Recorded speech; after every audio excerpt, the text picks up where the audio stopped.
The biggest headache and constant blow to the wallet of E90 owners is caused by power units. This applies to a greater extent to the petrol version.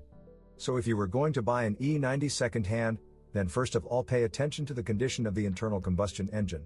Gasoline units are extremely complex. They are characterized by the highest operating temperature, which leads to rapid degradation of the valve stem seals, which become tanned and begin to leak oil. Installing new problems will not solve the problem. After 50 to 60,000 the problem will repeat itself. Regular cleaning of the radiator from accumulated dirt is a vital procedure. And the oil will have to be changed after 7 to 8,000. This is the only way to protect against sudden serious problems with the engine. Absolutely all N series engines flow abundantly through valve covers, gaskets for spark plug wells, solenoids, chain tensioner bolt, gasket of the sensor and valvetronic motor. Gasoline units also differ in the problematic VKV valve, which can be installed under the intake manifold, but on some models it is located directly in the cover. 4-cylinder internal combustion engines are simply a smaller version of 6-cylinder ones. There are two variations of the engine, 1.6 and 2.0 liters.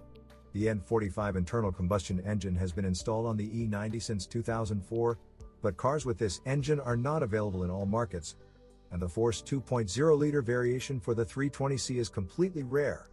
These engines are considered the simplest. One of the obvious vulnerabilities is the timing chain, which in its strength is at the level of a bicycle chain, so be prepared for the fact that it will have to be changed after about 100,000 kilometers. And yes, it only changes with the guides. Vanos couplings, as well as their valves and seals at the front ends, require high-quality lubrication. Therefore, if you save on oil, problems may also arise with them. Simultaneously with the N45 power units, the E90 was equipped with an N46 engine with a displacement of 2.0 liters, and so he was pumped to the maximum. This internal combustion engine received distributed injection, valvetronic and balancer shafts. Roughly speaking, this is a smaller N52 that has received balancers. This engine has all the problems of the N45, but added to them is a whole series of malfunctions associated with valvetronic. In a miniature engine, carbon brushes quickly become unusable, the camshaft journal often wears out, the return springs of the intermediate shaft are destroyed, and the position sensor of this shaft may periodically fail. The inline 4 N43 entered the market only in 2007. In essence, it is just a more compact N53. It lacks valvetronic, but has direct injection. Are you having problems starting this engine when cold? Is the internal combustion engine unstable and extra errors appear regularly? All these are symptoms of failed direct injection injectors. It gets to the point that overnight, the injector can pour fuel onto the piston, causing a water hammer to occur at startup. The injectors for these engines are expensive, about $240 a piece. If you're lucky, you'll only have to replace 1 or 2 failed injectors. Inline 6s have 4 types of engines. ICE N52 with 2.5 liters of volume and has a high appetite for oil, eating it through piston rings. There is a rumor that since about 2010, he has become less voracious. The N52 with a volume of 3.0 does not differ in such appetite and is considered a very successful engine. All remaining 6s come with a displacement of 3.0 liters. We have already talked about the N53, which received direct injection. In addition, the atmospheric 6s also had a DISA system, which was responsible for changing the length of the collector. It was abandoned due to the fact that it often clogged the engine cylinders with pieces of plastic that came off from the damper that deteriorated over time. BMW 335 was equipped with turbocharged power units. During 2006-13, a version of the N54B30 twin-turbo engine was available. At its core, this motor became a field for experiments by German engineers. In particular, experiments with direct injection were carried out for a long time, from which motorists suffered, spending a lot of money on the purchase of injectors and injection pumps. Turbochargers were also changed from time to time. And in general, after a series of unsuccessful experiments, the engine was brought to fruition. It received a light alloy block with cast iron liners and is considered one of the most successful. Already in 2010, they began installing a new engine on the 335i N55. A distinctive feature is the twin-scrolled turbine. Everything in the cylinder block is the same as before, high-quality cast iron liners, but the direct injection has been modified and improved. Both turbo engines have similar problems and most often suffer from a sudden breakdown of the cooling pump, failure of the clutch solenoids, and oil leaking through the valve cover. Moreover, the very first N55 models were subject to a recall campaign. The valve responsible for the oil pump was to blame.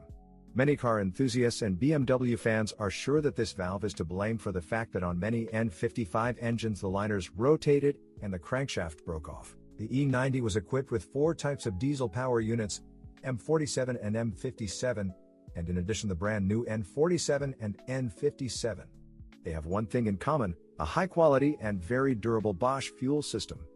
But with N-series engines there are often cases when a worn fuel injection pump begins to throw out chips.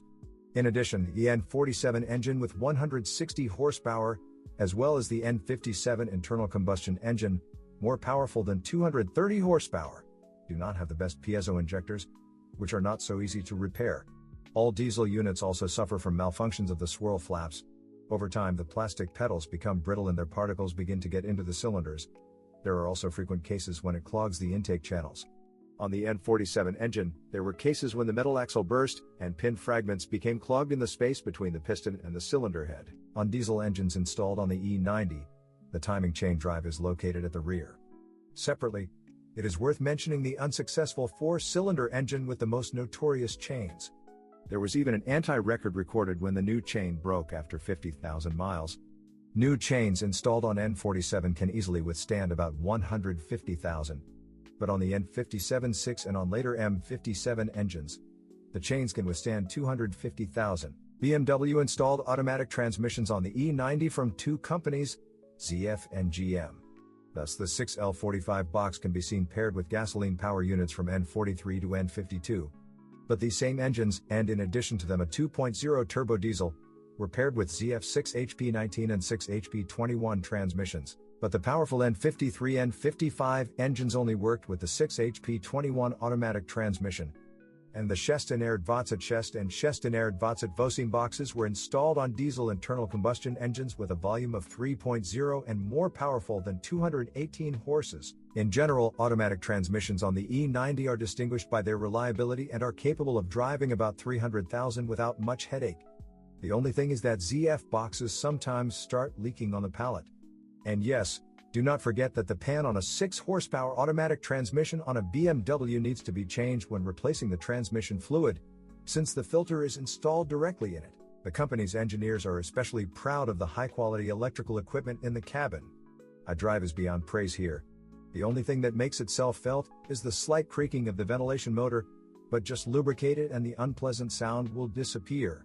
The E90's headlights often fog up after rain or washing, and here it is useless to look for a place through which moisture seeps. In addition, on pre-restyling E90s with xenon, the headlight lamps could melt, and only in the place through which the light beam passes.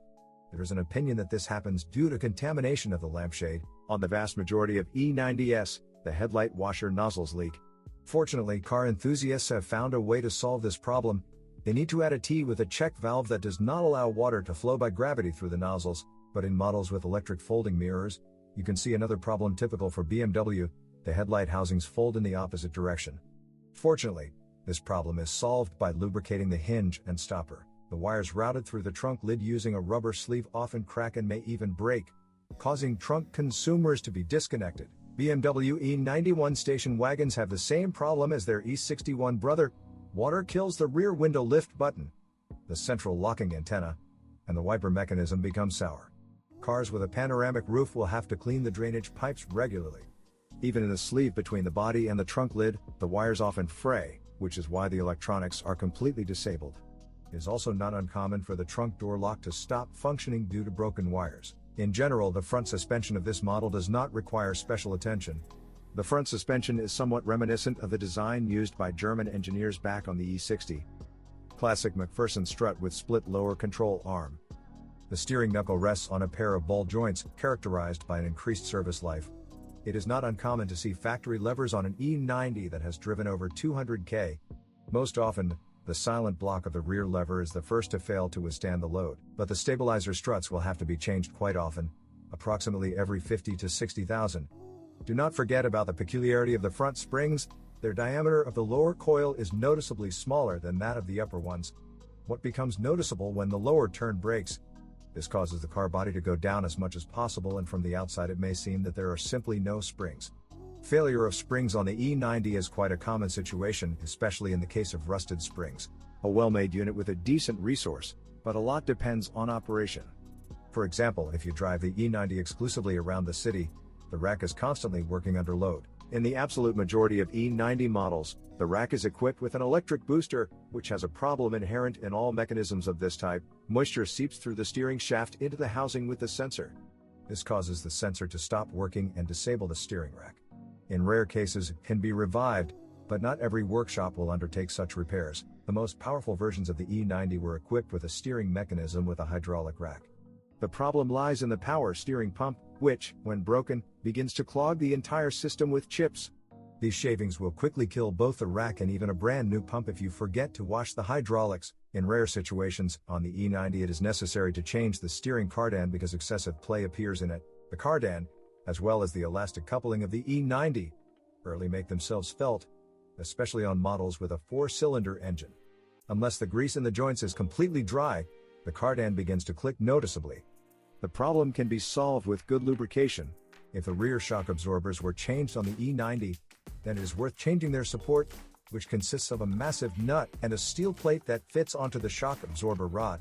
The support plate may crack due to rust, which will damage the cushion, causing you to hear noticeable impacts while riding. If you're lucky, the shock absorber may survive, but the pillow with the cup will definitely have to be replaced.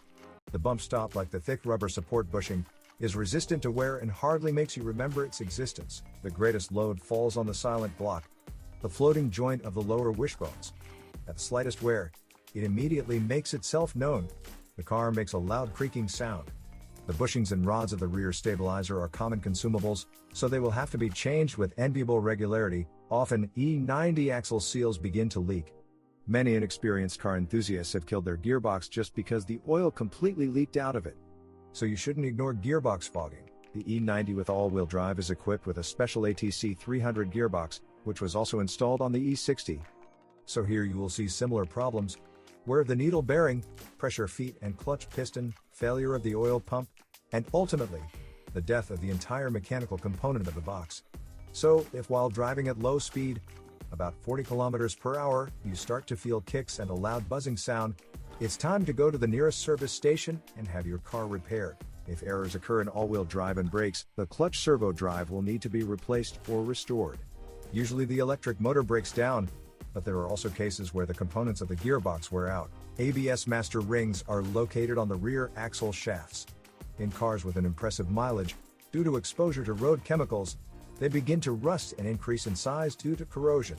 It gets to the point that a swollen ring can erase the ABS sensor. The car will react instantly and display an ABS system error, and may also stop responding to the gas pedal.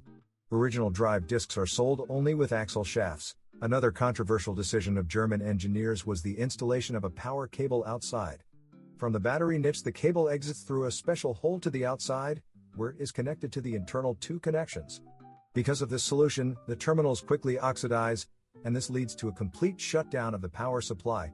The car stalls tightly and does not react in any way to attempts to start it. The problem is solvable. The terminals need to be cleaned or replaced and coated with a special anti-corrosion compound. In addition, it would not hurt to completely remake the front cable terminal at the entrance to the fuse box. Over time, the contact between the terminal and the fuse board inevitably weakens, which also risks cutting off the power supply.